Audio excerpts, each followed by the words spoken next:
Ceedee Lamb holding out. Joe Burrow, new haircut.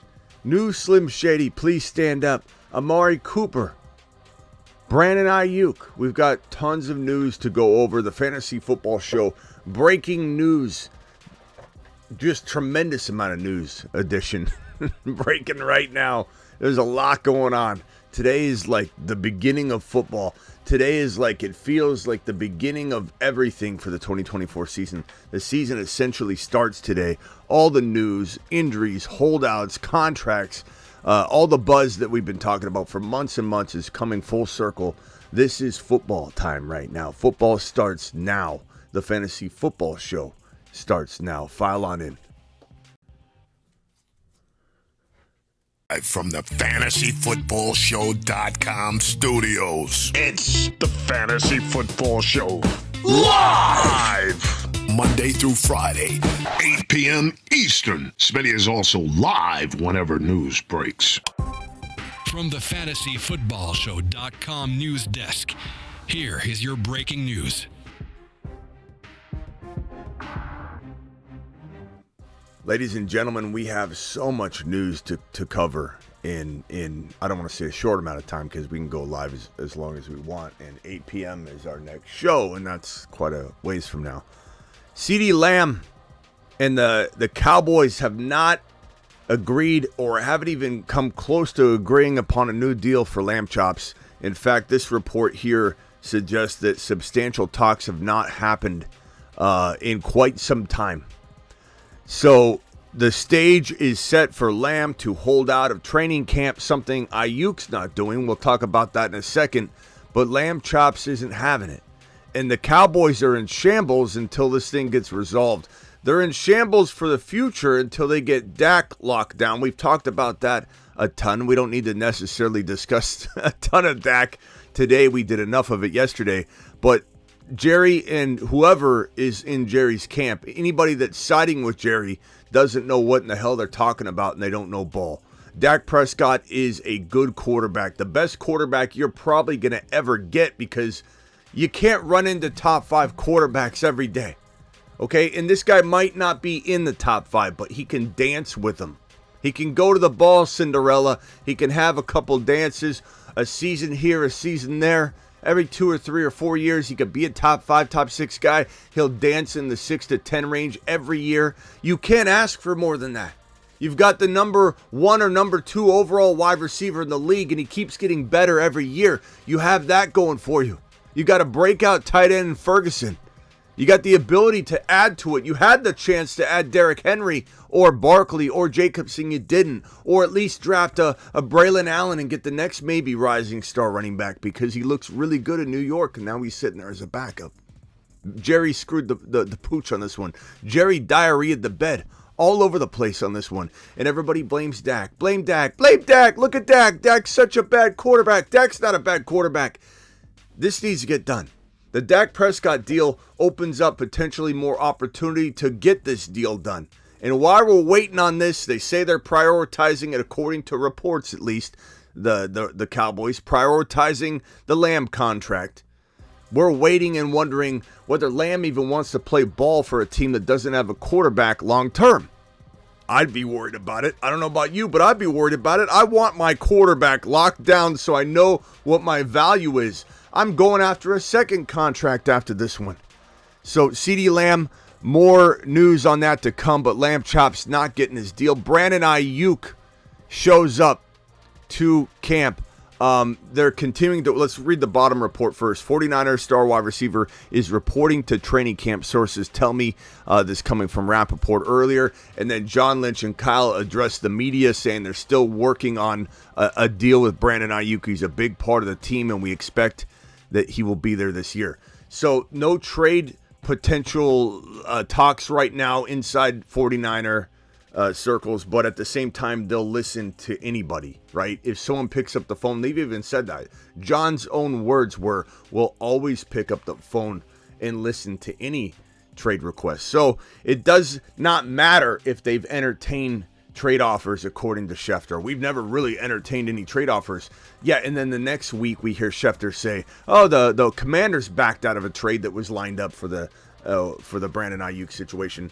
So we can't really believe anything to the full extent because we don't know what in the hell is happening from 1 minute to another. And then we've got Schefter and Rappaport, who are very dialed in, and we always respect these guys. We always count on them, right? But we got these two guys mixing and clouding the opinion from the fact, and they don't tell us when they flip the switch to do a little opinion piece. So we don't know if Schefter's telling us what he fully knows to be fact or what he's trying to predict to happen. And he doesn't make it very clear. So I take it with a grain of salt when I hear things like the Niners aren't interested in trading Brandon Aiyuk. Of course they're interested in trading Brandon Aiyuk. If you haven't learned anything from me this offseason, listen now. If you want the formula for a trade, you need two components. You need a rift between player and team. We have that. That's present. Whether people want to believe it or not, there's a rift there. Can it be resolved? Absolutely. Money can put a Band-Aid on this thing and it can heal very quickly. But if you have a rift involved, you only need one more component, an offer that the team that has the player can't refuse, an offer they can't refuse. So if the Washington Commanders decide to step up and say, JD5, you really want this, right? Okay, we'll go ahead and take care of it. Here's an offer that you can't refuse. And Schefter was saying earlier on ESPN that if he can't imagine there being a draft capital only trade to go down for Aiyuk. He thinks that this team's ready to win now. They don't want to trade a now wide receiver. You got Ricky Pearsall banged up right now, and that does seem to be a hamstring situation that he injured off of the practice field or something. It probably was his own workouts, but you've got an injured Ricky Pearsall. It might not be a big deal a couple weeks from now, but right now you have a team that says, look, we need a wide receiver, right? So maybe a Dotson, maybe a McLaurin, maybe a deal involving one of those wide receivers. Some say Luke McCaffrey to get Christian McCaffrey and his brother paired up together, but I don't know. I'm not sure the Niners are interested in drafting a young rookie or trading for a young rookie necessarily. I think they would be interested in the services of McLaurin or Dotson. Something I didn't think was really on the table earlier, but it makes sense now with Ricky potentially being banged up, with the way Schefter's talking as if he's heard something about the Niners' potential desires to have a wide receiver back in the trade. I don't know if that's true or not. If it is, then I think this thing could potentially have some legs later. Maybe there's some momentum later. But for right now, Aiyuk is reporting because he can't afford the holdout. He's not Ceedee Lamb. Ceedee Lamb's going to... The fines that Ceedee Lamb's getting is pocket change. Like, Lamb doesn't need to... Lamb doesn't need to worry about anything. But when it comes to Brandon Aiyuk, he can't afford to miss a dime. Brandon Aiyuk is going to play on his fifth-year option. Okay, Ceedee Lamb, who knows what Ceedee Lamb's capable of doing. We do know Dallas needs to. There's a lot of pressure. If Dallas, okay, let me back up for a second. If Aiyuk doesn't show up, the world keeps turning. The Niners are loaded with talent, next man up mentality. They're not going to pause, freak out, and shut down the operation. If Ceedee Lamb doesn't show up, that's like your track and field team having no seniors, no juniors. They're all loaded with freshmen. There's nobody there. It's Dak, and that's it. It's Dak. It's Zeke Elliott. It's a mediocre running attack. You've got Brandon Cooks. You got Fergie. We like Fergie, but this is a decimated team. This is a nothing burger team if Lamb's not on the field. And you need to start figuring out how to get this situation resolved so you can move on and try and win games. If you don't think you could win games and extend Lamb and Dak together at the same time this year before the season starts, you are telegraphing how you feel about this team, Jerry. You're setting up failure. And you only have yourself to blame at that point. But Aiyuk doesn't have that luxury. Aiyuk is not that important. He's not as important as Ceedee Lamb. He's not even close to as important as Ceedee Lamb. I'm not trying to diminish his value. I'm merely saying he is a puzzle piece in a very complex puzzle. Lamb is the puzzle. And there's a big difference between Lamb not showing up. He's applying pressure. He's going to get what he wants as fast as it can happen by not showing up. This man right here isn't going to move the needle. So he knows that. He showed up. Brandon Aiyuk, I don't know if he's going to get a contract. He could be being worn down by the Niners to the point where Aiyuk just signs a deal. I wouldn't be surprised if Aiyuk just says, I give up, give me the money, whatever. Give me an incentive that I didn't have in the contract earlier, and I'll just sign it. I just want to get it over with. It's a lot of money. I've never seen that amount of money before. I'll work on my next contract. I could see it happening. I could see him being completely worn down at this point, especially when he goes back and starts playing. He starts practicing. I have a feeling things are going to look a lot different in his perspective, but who the hell knows? Hopefully he gets what he wants. He deserves what the market has grown to. I can't stand when people call Aiyuk a baby and say he's complaining and crying and he's a diva. Look, he's playing the market. The Niners are the ones that screwed up and didn't sign him early, and people could say, oh, they offered him a deal. They talk about deals. They don't offer. They ink deals in June and July and August. We know that. They may lay something out, the groundworks of a deal, but stop acting like they were trying to ink this thing in April. Okay, we all know they weren't. They were talking, they were floating numbers out. Those numbers changed, and now Aiyuk wants bigger numbers because the market's grown. So let's stop with the whole they offered him already. They offered him already. Look at this guy right here. I don't know what to think about this haircut. Look, Joe Burrow can do whatever he wants. I'll never make fun of the man. The real Slim Shady comes in with this new haircut, new style, but his counterpart, Ja'Marr Chase, also comes in. This is the buzz cut, boys. They're coming for everybody in 2024. Joe Burrow is trying to let you know that the real Joe Burrow is stepping up.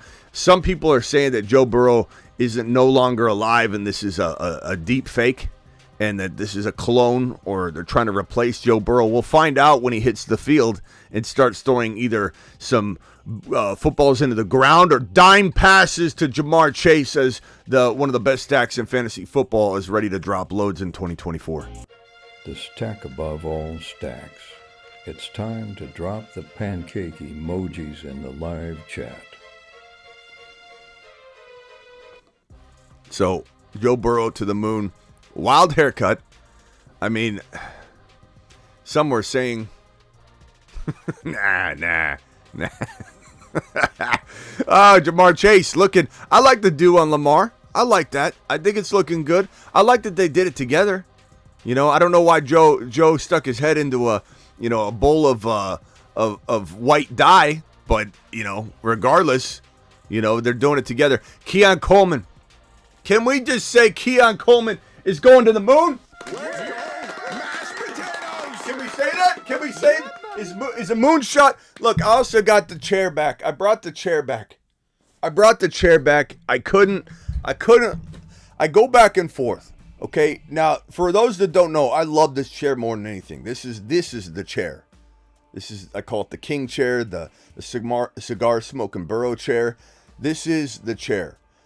Problem is, I started to develop some back issues because it's not designed necessarily to sit upright all day long and type. And I don't just do live streams. I'm here doing a lot of computer work, but I stand as much as I can. But this is the most comfortable chair. I just started to develop some back issues, but I've been working out, exercising. I was starting to get my leg circulation was getting cut off in the other chair. So now my legs at night, I get like restless legs and I feel like I've got no blood circulation going because I'm sitting in the chair. It's a no-win, no. I don't need any advice. Okay, everyone's gonna start DMing me. Smitty, I'm a chair practitioner. Smitty, I'm a chair chiropractic technical analyst. I don't need it. I don't care. I'm not going to read it. I don't care. I do me, okay? I don't need any advice, please. But I'll say that I rotate once in a while, but I'm glad this chair is back, and I love it. I appreciate it. Keon Coleman went way up to make this grab. Look at this catch. Keon Coleman's an absolute monster. I feel bad. No offense to the people that were in this conversation the other day, but I feel bad for the people that are digging a deeper hole on this conversation and aren't recognizing real. Real recognizes real. Adjust and adapt mentality recognizes adjust and adapt play. And this guy may have been maybe not the best prospect to come out at the wide receiver position. MHJ is that. Neighbors is that. But this guy landed in the best spot. And you know what can fill in the gaps and voids between a little bit less talent or upside or whatever? Situation. And situation is turning this kid into a monster already. His attitude, his drive. This is probably the number 2 wide receiver, rookie wide receiver 2024. I'm not saying he's better than neighbors in Dynasty. I'm saying in 2024 scoring, fantasy football scoring, Keon Coleman, my number 2 wide receiver in fantasy football. I have MHJ number 1, but this kid landed in the best or the second best, depending on if you think Kyler and the Cardinals or the Bills and Josh Allen are better. They're neck and neck. You could say those are the 2 best scenarios. MHJ landed in 1. Keon Coleman landed in 1. And the one thing I know about wide receivers like Coleman, drive, tenacity, catches the ball high point, catches the ball with his fingers, constantly finger catching this football instead of body catching it like Quentin Johnston or something like that. Quentin Johnston's the biggest piece of garbage. He's not going to amount to anything. I don't even think this guy's hanging on to his job right now in camp, and he plays in the worst situation a wide receiver could play in LAC this year. This guy right here is doing nothing but impress me every step of the way. He's improved his footwork. He's improved his quickness, which was already there. This is the fastest wide receiver according to miles per hour data during the gauntlet drills at the combine, meaning he's the quickest wide receiver according to the miles per hour data in in-game play, in moving on the field. This is a guy, and thank God for all the new metrics and recording systems and ways about going about combine data, because it reveals stuff we didn't get to know the last handful of years and decades. Like, hey, maybe Jerry Rice is quicker than his 40 time. Hey, maybe Anquan Bolden's quicker than his 40 time. Hey, Smitty, maybe Ceedee Lamb, Ziggy, what was Ceedee Lamb's 40 time? I don't know that. You son of a... Damn it. I missed something. Can you say it again? Ceedee... Shut up. Ziggy, off. 40 time. Ceedee Lamb. Oh, what do you know? 4.5. 4.5. Ceedee Lamb. What a slow slug. What a useless, absolute useless wide receiver. How's he going to burn people in the NFL? Ceedee Lamb runs a 4.5. It's so head scratching the way people cling to 40-yard dash times when you have new data that says, hey, this guy Keon Coleman is the fastest wide receiver clocked miles per hour wise at the combine. Yeah, you heard me right. Doubt him if you want. Rising star in the making. Look at this man catching this ball, high point, jumping. I didn't even freeze frame this, the exact point, the highest point of this jump. Look at this man. It looks like DK Metcalf. Those pictures of DK Metcalf sky high, grabbing footballs. Look at this man. He didn't just try to one-arm it either. He's two-hand high pointing this football. Unbelievable, Keon Coleman. This kid's a rising star. I don't even think he's just good. I think he's going to be great. And I think he's going to be a monster. And gee, I wonder if he's on a little list. The Moon Men, dropping loads in Well, there he is. He ends up being a moon man after all, huh? Kind of interesting. Space Monsters. Mashed potatoes. Yeah, buddy. Yeah. Okay. Next piece of news here. Matthew Stafford is getting a bump in his contract, according to Adam Schefter. They're adjusting his contract. Adjusting his contract is the key word, to try and make him paid near the top QBs like Goff and such for, this isn't going to be a big, huge, extension. I think it's more so going to be a right sizing and more details to come out on that. They may have even come out, but I'm not extremely interested in combing through that while I'm live with you. But it looks like it's going to be just, an adjustment of some kind. And we'll have more information on that as we go. Tua did report today,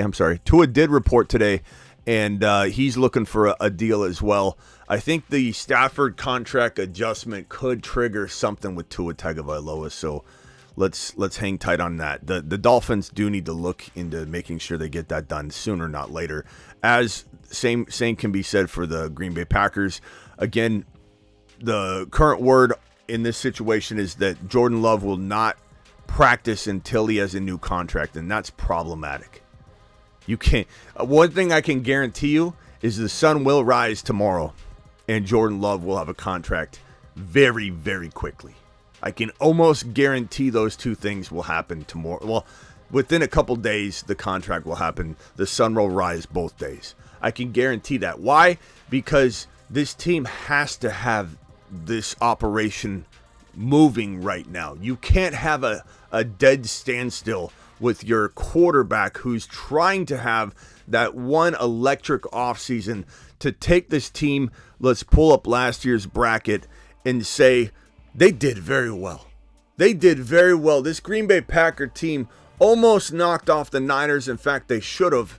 They lost that game. I don't think the Niners won the game as much as the Packers lost it. I definitely know the Detroit Lions lost the game more than the Niners won that game. Very, very lucky breaks in both those contests. But Green Bay is on a mission to try and prove that last year was not an anomaly, and last year is not the end of the road, the furthest distance this team's capable of going. Now, we can argue whether that's a failed season or not if they don't get further than they did last year. Last year was a remarkable year. Even if they don't necessarily get any further, it's a great year. And if they replicate that year, it's another great year. And I think they can build off of all of that. But they can't walk into the next couple of weeks and have this guy not out there practicing and moving the chains in practice and motivating the boys and building the rapport. You had Luke Musgrave injured all last year. You had no running back stable, healthy all year. You got Jacobs in there. You've got a new rookie, Lloyd. You've got Christian Watson back supposedly from his hamstring woes, making the symmetry of both legs dead even to see if he could stay healthy and be a top 12 wide receiver. You've got Wicks, trying to carry momentum in. There's no reason you can have this thing linger. Not to mention he gets more expensive every deal that happens. And dare I say that the Packers might be racing to announce this deal in anticipation that Stafford's right sizing could throw a wrench in the numbers. Maybe they wait for Stafford in a risky fashion and they say, hey, that right sizing, that kind of applies to you. And Love goes, no, that's an old man. Stafford's an old man. He wanted to get right size. That contract has nothing to do with Goff's deal.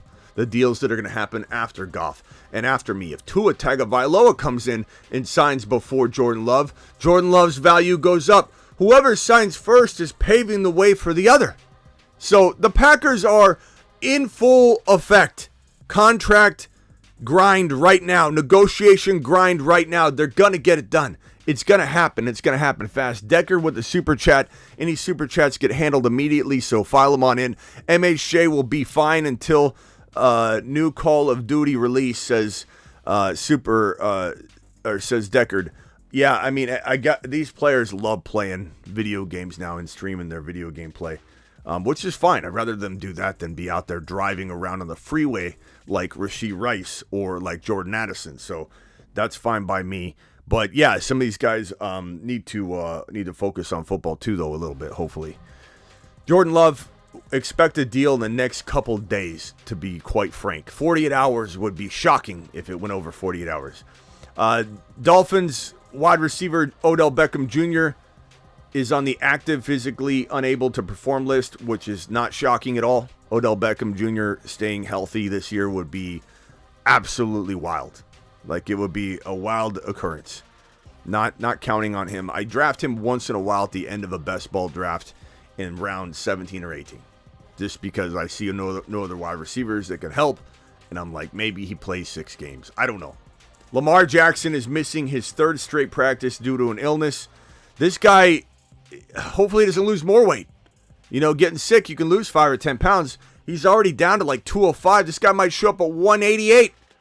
Like, he better be careful playing this year at too light of a weight, because some might say you can't tackle what you can't catch, but at the same time, man, you think about Lamar about 2 years ago, right? He's in the pocket, okay? He drops back in the pocket. Where's my football? He drops back in the pocket. and he's sitting there like this. Somebody gets a hand on him, a linebacker or an offensive or a defensive lineman gets a hand on him, and they're trying to drag him down. And he's big. He's 230, right? He just shakes him off. He pushes him down. They try and drag him down. They can't. Now, last year, he trimmed down, right? He trimmed down about 10 or so pounds, and he played healthy. So you think, okay, maybe it is a good formula. I question whether it would be. I didn't say it would be a total detriment, but it's kind of like this guy keeps getting hurt, and now he's losing some of that padding. I don't know if I like it. He played healthy, though, so maybe that's his sweet spot. But he drops another 10 to 15 pounds, and now all of a sudden you're going to have somebody grabbing him, okay, and they're going to pull him down like a rag doll. He's no longer going to be able to just shimmy off any defender that's trying to grab him and drag him to the ground. So one could say concussion odds go up extremely for Lamar Jackson as a lighter man, trying to navigate a pocket with people trying to drag you and throw you down like a rag doll. Same concern I have about Tua Tagovailoa coming in at a much lighter weight, a guy that's trying to stay upright in the pocket and not get slammed down to the ground. I just think that you hit a sweet spot, right? And you stay there. Lamar hit a sweet spot. I questioned it. It was actually a good weight. You drop another 10 to 15 pounds, I don't like it. Now he's out 3 days with an illness. He's going to show up at a very light weight, and gaining weight's going to be somewhat hard as he goes out there and probably gets conditioned more than he has the past 2 or 3 or 4 weeks. So it's going to be weird to watch where his weight fluctuates at walking into week number 1. Here's more news on the same thing we talked about the other day. Kadarius Toney is now a running back, essentially, at least in the current situation and setup. This is a weird team, the KC Chiefs, and I don't say that in a negative way necessarily. They have a knack of using talent in weird ways and doing something differently in week 1 than you would expect coming off of a playoff performance, especially a successful playoff win, championship. And, they win the Super Bowl doing something that works, and then they walk into week 1 and Kadarius Toney and Zamet, whatever, is getting carries. Who knows what in the hell is going to happen. I do believe Pacheco is the standalone sole starting running back. I don't think that's going to change, and that's why he was a moon man last year. No one was higher on Pacheco than this channel, but you do wonder what in the hell is going on. And you do have some concern just because we've seen it year after year after year, ever since the Larry Johnson days, the Jamal Charles days, the Kareem Hunt days. Those are the days where Andy Reid stuck with the back. It was a workhorse back. You knew what to expect. Ever since then, week 1's never looked like the Super Bowl or the playoff exit game.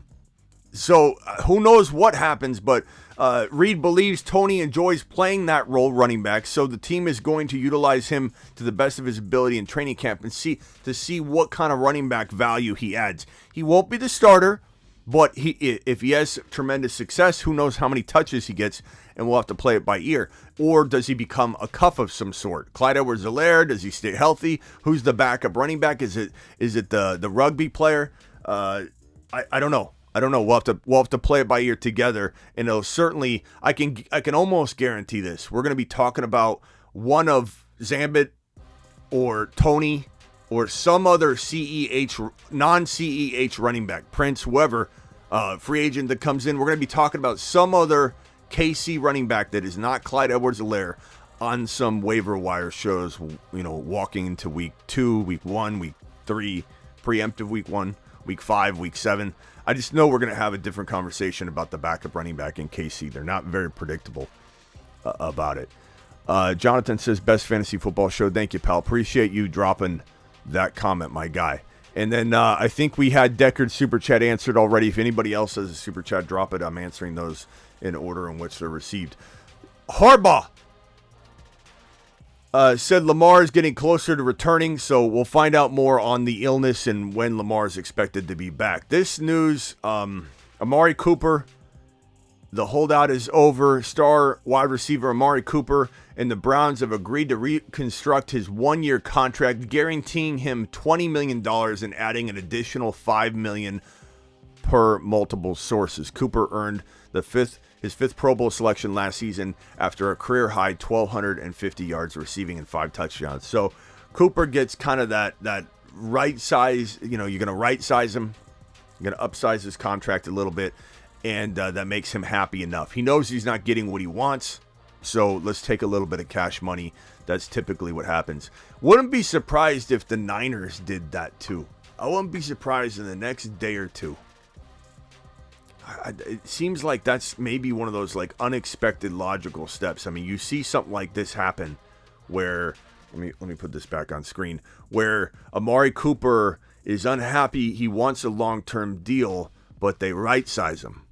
The Niners want Aiyuk on a long-term deal. I get it, but he's also coming in to play on his fifth-year option. I wonder if the Niners say, look, we'll address your contract again before we franchise tag you next offseason. Like, I don't know. It's curious. You could definitely tweak things in weird ways in the NFL. I mean, there's a lot of things that happen. Like that Diggs situation, you could have a whole legal class on contracts, and people don't know what in the hell is going on.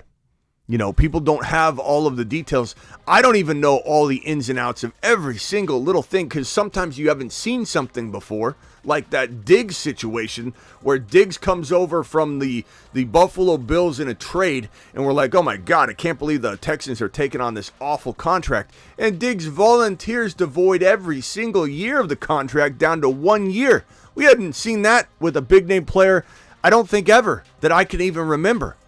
And so who the hell knows what some of these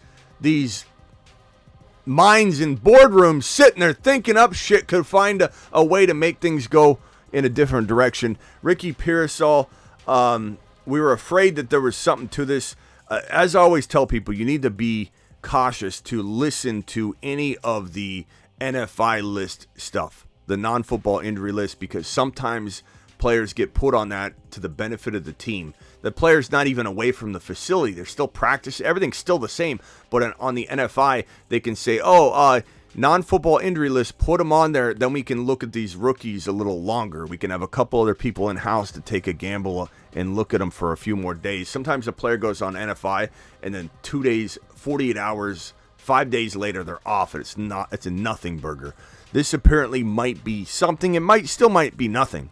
But Ricky Pearsall injured his hamstring away from the facility, and he will start on the NFI list per John Lynch. Again, NFI list is not a super big concern.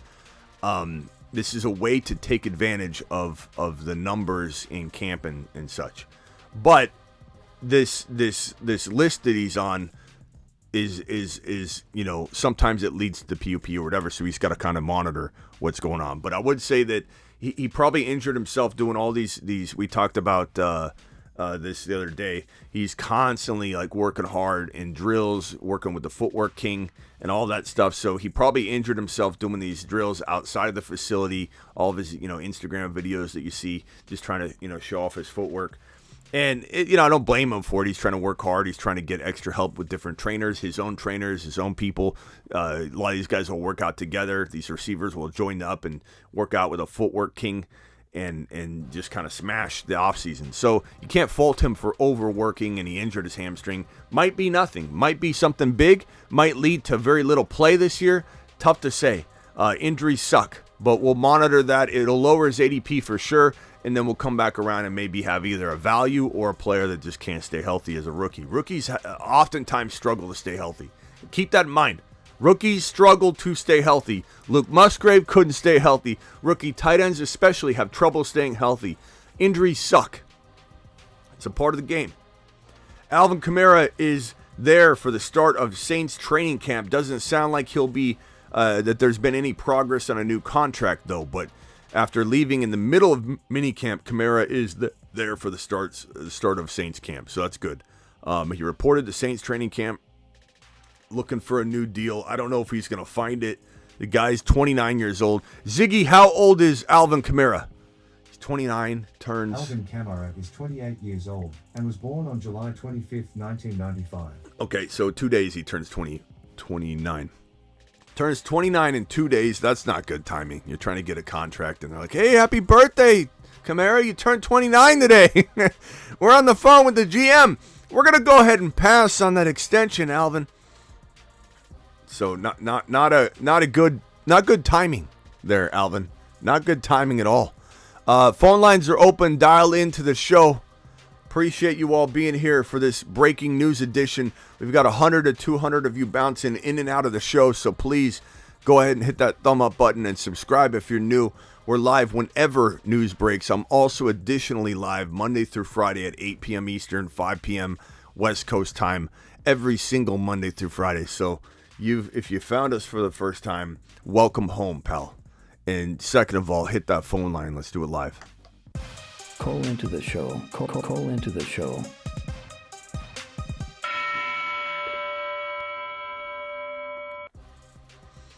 Dial in. Joe Burrow, look at him. Look at him. Look at him. I don't know what to think on some of these guys like Ricky Parasol. Hopefully he's okay. Ceedee Lamb, I don't know what the hell is going to happen and when it's going to happen, but it's getting a little tiresome, I must say. A little tiresome waiting on Jerry to make good decisions in Dallas. The Dallas Cowboys are in flux right now. Ceedee Lamb is vital. Dak Prescott is vital. Let's get this done, Jerry. Stop screwing around. Dial into that phone line if you want to talk about any of these situations. Again, Lamb chops not showing up. Aiyuk showing up. Joe Burrow showing up looking like Slim Shady. Jamar Chase buzzing his head too. The Buzz Boys are going to try and make waves. We got Keon Coleman catching footballs looking like a rising star while the haters want to hate. Love, no contract yet, but they should get it done soon. They have to. Stafford getting right-sized, just a little bit of a bump on his contract. Tua, no contract, but did report ready for a deal. Odell, injured. Surprise, surprise. Lamar Jackson still out with the sickness, the illness, but closer to coming back according to his coach. But how much skinnier is he going to be now? Kadarius Toney's playing running back. This is just catching everybody up on the news. And then Amari Cooper getting a new deal, getting right-sized, really, just right-sizing, guaranteeing him a little bit more money. Ricky Parasol injured, like I said. And then Alvin Kamara showing up, but no new deal. George from the Bay, what do you hear? What do you say? Yo, what's up, Smitty? How you doing, bud? I'm good, bro. Man, I'm actually kind of excited about this Kadarius Toney coming out of the backfield. What do you think about that? The guy changing positions is never easy in the NFL. I can't see it being massively successful, but maybe he becomes the Cuff. It's hard to know. Maybe he becomes a Taysom Hill type player for people. Like if he got 4 or 5 carries a game and caught, and then that gets him some confidence in terms of catching the football out of the backfield in the flat. Maybe he's doing a little Deebo Samuel wide back type of situation. And then he becomes like standalone valuable, but I don't think he becomes a starting running back. But this could be a Taysom Hill / Deebo situation to monitor. The one thing about the Kadarius Toney situation, I know a lot of people want to just bury it and say it's over, it's done, it's cooked. But Veach continues to back him. And Veach keeps saying he's one of the most talented receivers he's ever seen in the NFL in terms of skill sets. And that's just wild for a guy that I trust so much. Such a good talent evaluator, Veach. He's one of the best, and he continues to double down on this. So I'm not ready to blow, I'm not ready to just completely, blow this off. But I will say that I think maybe like end of your draft in best ball, why not? Because you don't know what kind of role he's going to play. And if he's your wide receiver, flex or whatever, and he's getting running back work, he's getting touches, who the hell knows? But something not to count on and redraft in non-best ball. Harder to draft a guy like that and hold him, but monitor. He'll be on the waiver wire show. Like I said, a non-CEH KC, non-Pacheco, non-CEH running back from KC will be on the waiver wire show. I can guarantee it at some point during the season or right before the season. But it's an interesting thing. It's interesting for sure. Yeah, ever since I found your channel last year, I've been, just diving into best ball, underdog. Promo code Smitty. Everybody go sign up. I don't really do redraft anymore, but, all off season, I've been just hammering the Chiefs offense. I'm super high on the Chiefs. I love Mahomes in the 4th round. And yeah, if you could get Toney in the 18th round, and he just in the 18th, is fine. gets you a couple spike weeks here and there, Yeah. like that could propel you right into the playoffs. I've got a late round best ball video coming out, and Tony's gonna be at the tail end or middle of that video. Like, there'll be a little mention of him, not something to like make people too excited or overly excited or get people's hopes up. But I'm definitely gonna be hitting on, hey, Toney ain't actually that bad of a 17, 18 round. Like, we're talking 200, like near the 200s. Near the 200 overall. Like, he gets 3 or 4 carries a game and 2 or 3 receptions. That is better than most people in the 200s. So, he actually goes undrafted in a lot of drafts. Yeah, and, not probably anymore. Like me when I'm hammering the Chiefs, I'm trying to stack up Mahomes with as many weapons as he can get. And, if you can get him in the 18th round and he puts up 4 or 5, 10 to 12-point weeks, I mean, that's going to help out your team so much. Yeah. All right, hang tight, George. Mute yourself. Young, you're live. Got 2 Niner fans on the phone at the same time. What's up, Young? Wow, imagine that. Hey, so I'm going to try to break this down as quick as I can. Yeah, please. You're starting off pretty slow already. Go ahead. I know, man. I know. Sorry. So we did our draft lottery yesterday. Okay. I got the 5th pick.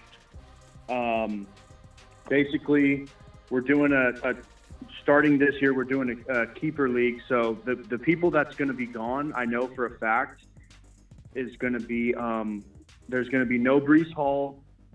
I probably wouldn't get to him anyway. No Breece, no Puka.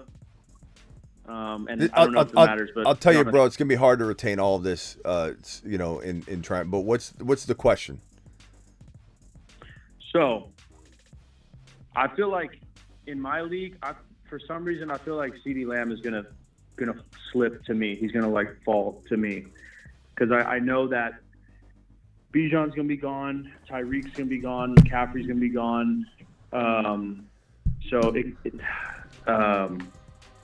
Young, you're killing me, bro. You're killing me. The views are gonna start tanking. Like, what are we doing here? What's the question? I love you, pal. I don't want you to come away from this phone call mad at me. But what's the question? No. Just who between with that 5th pick with like Chase, maybe CeeDee Lamb or St. Brown. Like who would you take between like those guys at the 5th spot? Well, I mean, let's just real quickly go through it. I mean, it's pretty simple question. I mean, Lamb, you say Lamb's going to be there. Okay, Lamb's probably my number 1. This is a keeper league. How many players are we keeping, bro? We have the option to keep 2 players. Okay, in CMC, is he kept or is he available? Are we? I mean, you can't keep. Okay. So you can't keep anyone that was taken in the first. Okay, so give me the top 5 guys. The top 5 guys. Lamb. It's going to be Lamb. It's going to be maybe one. There you go. glad I could step in and help. Let's just go ahead and go with that. I mean, you don't have Gibbs. You don't have Bijan, I assume. Bijan's gone. He's for sure going to get taken. Somebody. 4 people before me is gonna take him. And where's Gibbs?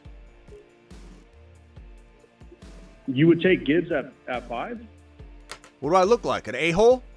Of course I would. I put Gibbs at Lamb, Chase, Gibbs, St. Brown, JJ, Garrett Wilson's probably my order. Look, by mid-August, Gibbs is going to be an 8 overall. What are we doing? Young, is this your first year? Like, what are we doing here, Young?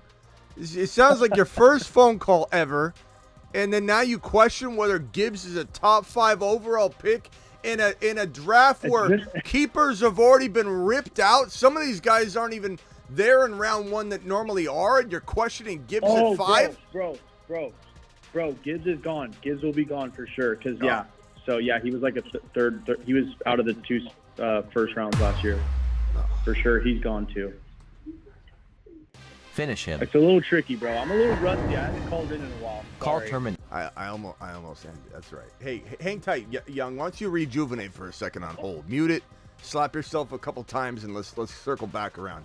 2-0. All right, man, I'm going to throw some below You're fine. Stay right there. 201 call, you're live. Where are you calling from? What's your name? This is Antonio from Los Angeles. How you doing? Antonio from Los Angeles. What can I do for you? Keep it snappy, bro, or I'm hanging up on you. I'm sorry. Real quick, two questions. First is Puka Nacua, Cooper Kupp. I don't see these guys as too far apart, yet the ADP is, one's a first, second rounder, the other one's third rounder. I think you covered it like a day or two ago.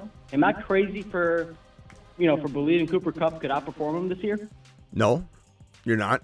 You're not crazy at all. I think that Cooper Kupp did outperform him in many ways when he was on the field. The problem was he wasn't always on the field. I think Cooper Kupp, if we're talking about cost of entry, Cooper Kupp is the better value. You can get him in the 3rd to 4th round, depending on where you're drafting, but he could be the number 1 wide receiver there and a top 5, 6, 7 wide receiver in games played. He is older. He's 30, turning 30, 30, or is he 31 yet? Ziggy, how old is Cooper Kupp? I think he just turned 31. Cooper Kupp is 31 years old and was born on June 15, 1993. Ziggy off. 31 years old, bro. So, the problem is a lot of people go, well, if he didn't get hurt. Ziggy, shut up. If somebody were to, draft him and then come back later and say, hey, Smitty, if he didn't get hurt, he was on a tear. That's the part of the problem. When you're 31, the injuries are massively likely. But I still love the cost of entry. Puka Nacua will outscore Cooper Kupp, I think. No, probably almost no matter what. Just because Kupp will probably miss games. I think at 31, it's really hard to imagine that. But the cost of entry, Cooper Kupp's fantastic. I like both of them, but I don't.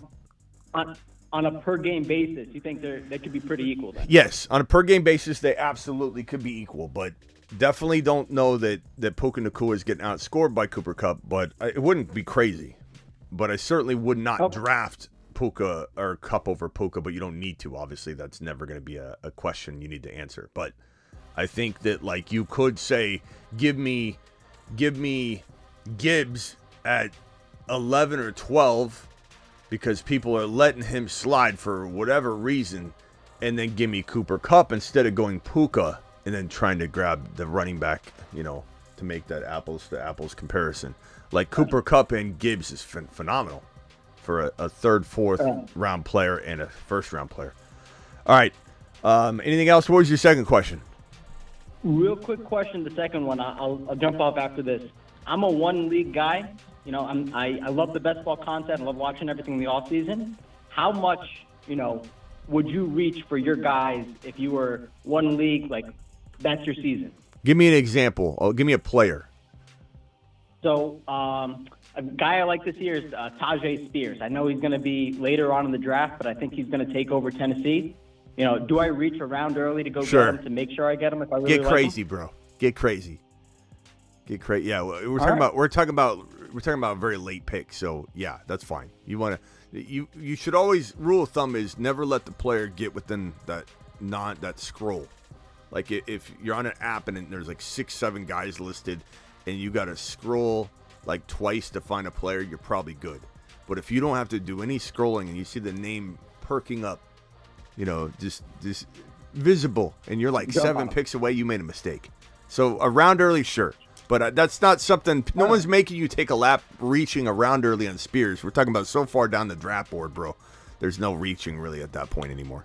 All right. I'm putting my list together, getting my guys, and a few of them are quite a bit above. So I just wanted to make sure I'm not risking the season by reaching on. No, you're not. You'll be okay later. All right, Young, you want to rejuvenate yourself? Just when I thought you couldn't go and say anything crazy, you go ahead and redeem yourself. Come on, hit me with it. Hello? Oh, God. God. Finish it. Hey, I was just kidding, bro. Hey, I don't think you were, but go ahead. Yeah, no. Yeah, absolutely. I think, just at that 5 spot, I think hopefully Lamb falls to me, but I would really love to get Jamar Chase right there. Good See what talk. happens. I don't know. Good talk, Young. It was a complicated question, brother. Because with all the keeper nonsense and stuff we're doing this year, so it was kind of like there was a lot to it. I mean, to be honest with you, Young, I don't feel like there's a lot to it. I don't feel like there's a lot to it at all. I feel like Lamb, Chase. I mean, I still have it on the board here. Lamb, Chase, St. Brown, JJ. You said Gibbs is gone. That sucks, but where's Tyreek Hill? I mean, I don't. He'll be gone, bro. He'll be gone. I don't know what's tough about this. It's not complicated at all. Just between those guys, who do you like the most? Well, like, who are you? I mean, this is not any different than, hey, Smitty, I'm starting a best ball draft tomorrow, or I've got a new draft tomorrow. Who do I take number 1 overall? Well, people are taking Lamb number 1 overall, bro. They're taking Lamb number 2 overall. How is this complicated? Like, you're ripping more people from the board, like Bijan and CMC and so forth. So Lamb's even more of a slam dunk. I don't understand how this is complicated at all. I think it's only complicated because it's your draft. You know, it's like you're like, well, in my mind, it's God. I don't know what to do. I'm worried about what to do. But this is not complicated. It's the easiest question I've been asked all year. Look, most likely from the 5 spot, you're only going to get Chase, JJ, or maybe St. Brown in that spot. Most of the players are going to be gone at that point. Well, so it's simple. Yeah, I just feel like a lot of people in my league is like Niner fans and stuff, so they might be hating on Lamb or just, I don't know. I'm big on Lamb. I know you're big on Lamb, but I think there's maybe some people might be thinking he might not be able to do what he did last year, like recreate that. Well, let him, and then it's an easier question than before. All right, hang tight, Young. Young, think of something new. Think of a new question. Okay. All right. Unmute yourself. I'll come back to you. We're going to redeem yourself again. Matt, who hangs up? Okay. You're on the phone. You're live. Matt, who hangs up? What can I do for you? Be quick, or I'll hang up on you. Smitty, thanks. Yeah, I got you. Thanks for the time. I won't be like the last guy. Hey, he's still on the phone. Go ahead. Oh, then he's going to hate me. Okay, go ahead.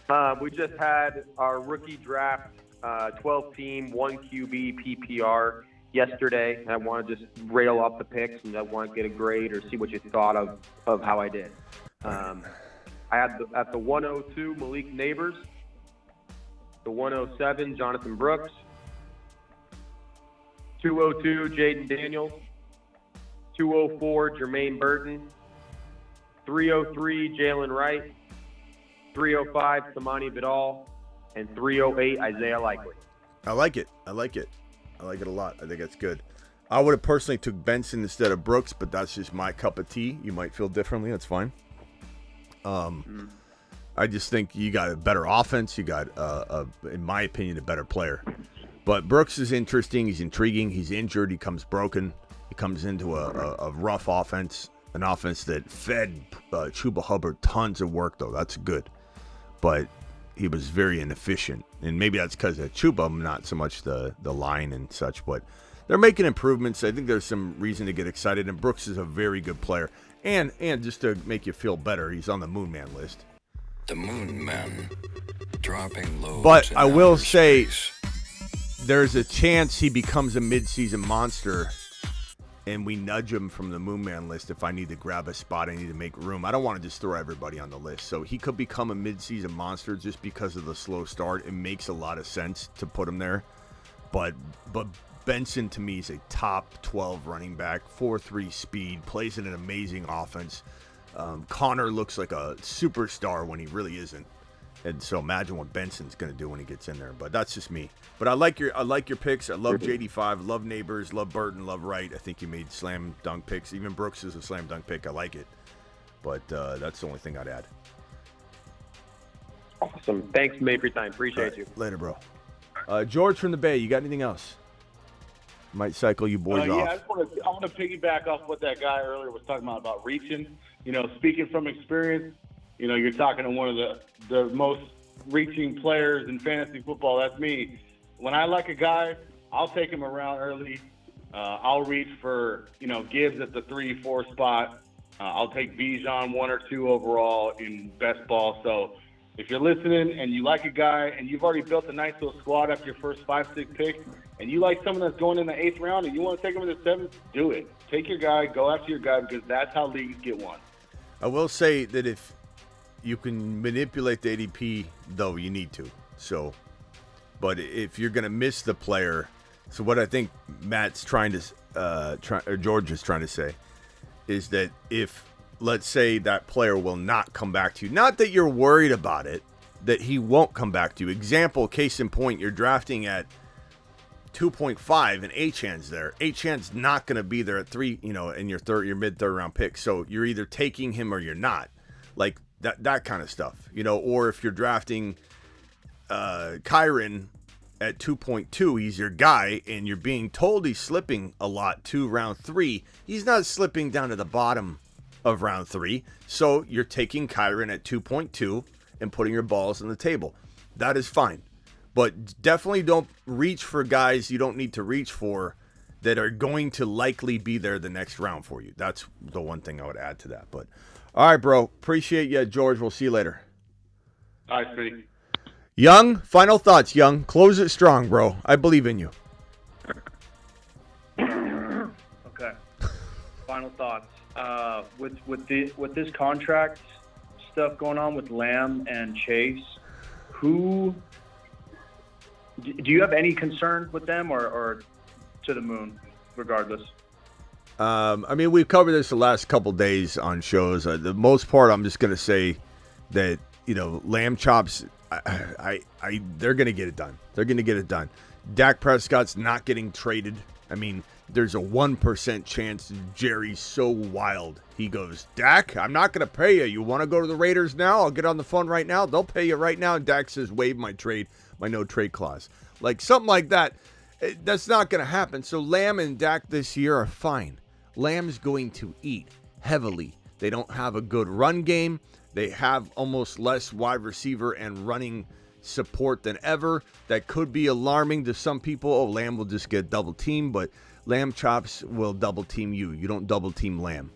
So Lamb's fine. Jamar Chase, no, bro. I don't have any concerns at all. He showed up. He's there. He's also, unlike Lamb, playing on his 4th year. They haven't even gotten to his 5th-year option yet. So it is very, very different. In fact, there is some dangerous precedent to set by giving Chase a contract during his 4th year before you've even got to your 5th-year option. It's happened before. And I think that the Bengals are messing up by not signing him now because he will only get more expensive. But there is also the dangerous precedent to allowing players to say, hey, you know what? I'm just going to get mad after my 3rd year. I'm so good. I think after my 2nd year, I'm going to hold out. And then you don't have any sort of governing process or rules of etiquette, so to speak, for these wide receivers to follow. But no, I'm not concerned about either one of them. They're both ready. Lamb's, don't worry about Lamb. It's not going to last long. Lamb will be, signed soon. They're prioritizing it, they said. There's no way this team can function without him. Chase is there. He's present. Nothing, no concern. Injury for Lamb becomes a concern in maybe 2, 3, 4 weeks. We start panicking a lot. Every day that Lamb's not there, the injury risk does go up. But I'm still drafting Lamb. It's not a guarantee. The injury risk is not a guarantee. And he's such a specimen and a special player. I'm not letting it affect me too much right now. Could I see that, let's say Jerry's just punting this thing, and we're talking about, 2-3 weeks from now? We'll have to reassess it. I can't give you an answer 3 weeks from now today. But for right now, to answer your question, because I know you're still struggling with this very easy question. I don't know why. If I'm in your league and Lamb's sitting in, I don't have it there anymore. What? I'm good. If I'm sitting there and Lamb's available, I'd take him at 1 or 2 in a regular draft, let alone a keeper league. And I know you may not be able to keep him, but Lamb Chops, once you take out a few players from round 1, he's even more the consensus number 1. But I think the struggle you're going to have is if St. Brown's there and what was the one right above him? St. Brown and who? Chase. No, I think I go Chase over St. Brown. St. Brown and it was Garrett Wilson. Who else was it? Who else was in the mix? Jefferson. JJ, yeah. Jefferson. That one's tough because JJ, I'd probably go St. Brown, then JJ, then Garrett Wilson in that order. 1, 2, 3. But I'd be tempted to go JJ. I'm not gonna lie. I'd be tempted, just because he's so good. Yeah, we kind of just don't know with McCarthy. That's kind of the little dice with him. Of course. All right, we'll see you later, Young. Yeah. Hey, I'm feeling good, bro. I got a good feeling about this. Right. Thank you. Call him to the 8 p.m. show later. John, right. You're the last caller, John. Go ahead. Hey, Smitty, I just wanted to ask you when you start covering or putting some of the guys eligible for the 2025 draft on your radar. We'll start tackling a lot of that probably mid-season. We're not going to do it earlier. The reason we don't do it earlier is it's not really helping anybody. Not anybody's watching my audience. Sure, it's exciting, and we'll talk about it, but A, a lot of it's going to change. B, there's so much to do right now to help people win championships. I don't have time for next year on the channel right now. I'm not saying I can't figure out time to carve out a one-off on it, and I certainly, explore that, but it usually doesn't happen because if you saw my schedule, John, you'd say, holy shit, like you've got so much to do. Waiver. Let me give you a rundown. Sunday morning. Okay, Sunday morning, I wake up, we do a start bench show leading into morning game kickoffs. After the games are over, the morning and afternoon games, I go live here on the channel to do a afternoon and morning game breakdown leading into the Sunday night football game. After the Sunday night football game, I go live and do a wrap up on that, but also the waiver wire show. So that's 3 live streams on Sunday alone. Monday, I do the 8 p.m. show on top of, what is my schedule? I've got, hold on, let me look at it. I've got Monday, I'm looking at the Rise and Decline show on Monday. Rise and Decline show on Monday, 8 p.m. show kicking off the Monday Night Football game. Tuesday, Panic Chamber, additionally 8 p.m. show. There's 2 shows. We're talking about Wednesday being the trade show, 8 p.m. show on top of that. Thursday, projections type of show, 8 p.m. show, and a Thursday night post-game show. 3 live streams on Thursdays. Fridays, start bench show, upload of some sort. 8 p.m. live show and some sort of Friday night graveyard live stream poll show, probably on Vertical out in the backyard or something. That's 3 live streams. Saturday, some sort of show uploaded or live midday, and then the graveyard show start bench advice Saturday. There's no time, John. That's my schedule of like live streams and uploads. And on top of that, I'm doing something in between on that. There's no time for 2026 and 2025. And, the Dynasty channel, maybe I address it there, but it's probably not going to be here. The Dynasty channel, I could see myself doing hey, let's look at the 2025 running backs real quick. I could see myself doing that, but it's going to be over on the Dynasty channel. If anybody doesn't know, go to youtube.com/Dynasty Fantasy Football. youtube.com/Dynasty Fantasy Football. You can see it right here. Boom. Smitty, looking forward to see you later tonight. All right, later, John. I do find that whenever John asks a question, I have a tremendously long answer every single time. I don't know if anybody's noticed that. We got a super chat here from 8 p.m. What about 5 p.m.? It's the same time, E111. 8 p.m. show is the 5 p.m. West Coast show. Handed. Dynasty was offered Kyron and Corum for Neighbors. I would take... Woo! Sheesh. I'd probably take... Man, this is a tough question, Handed.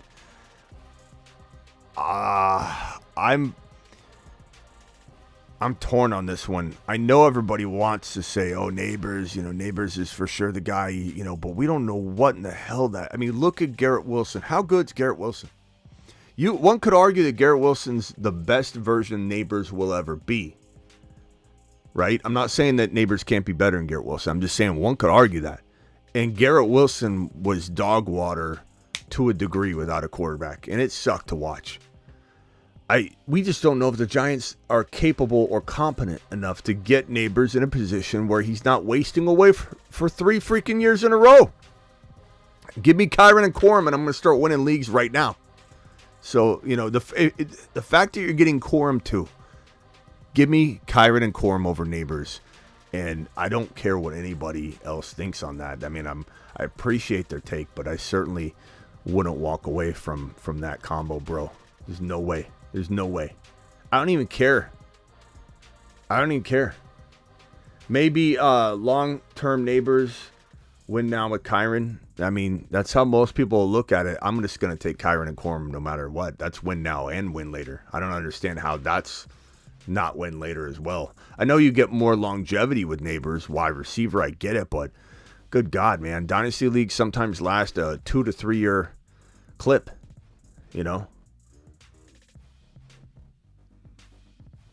Hoosier says, I don't know about that Garrett Wilson Neighbors comp. Why?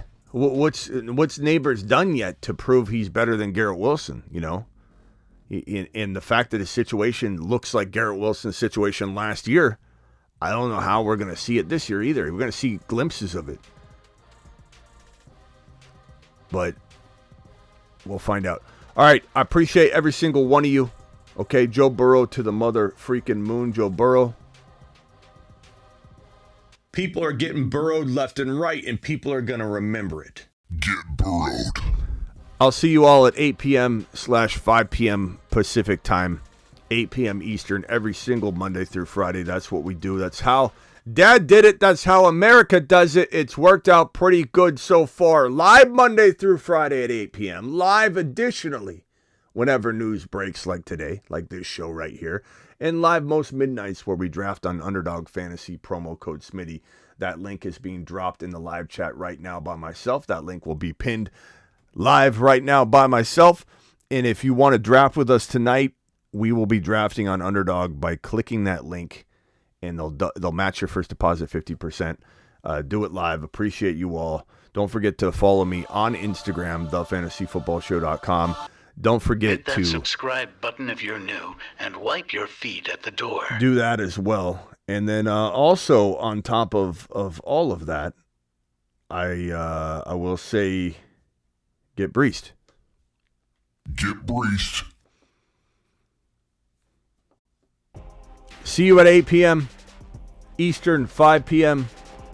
West Coast time, every single Monday through Friday. That 5 p.m., the reason, if anybody wants to know, some people are like, why you always say Eastern? You're not even on Eastern. Because Eastern doesn't change for the show time.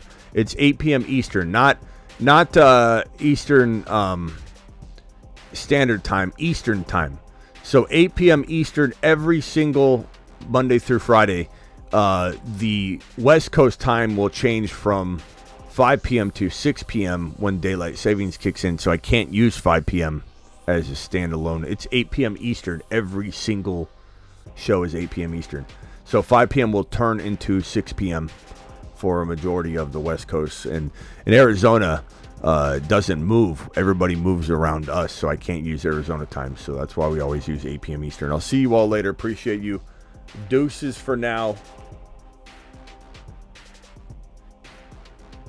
A-Chan.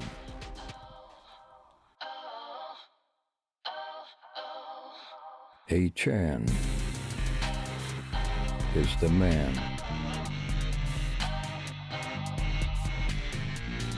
His haters call him small. But he is 9 feet tall.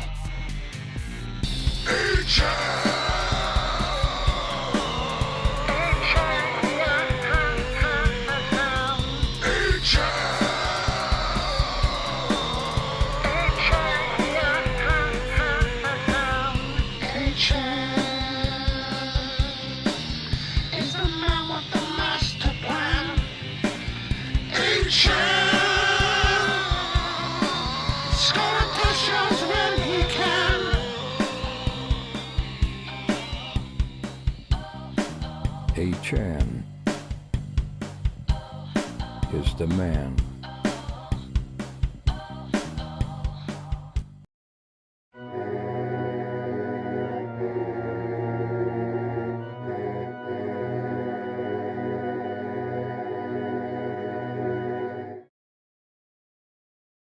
Got him.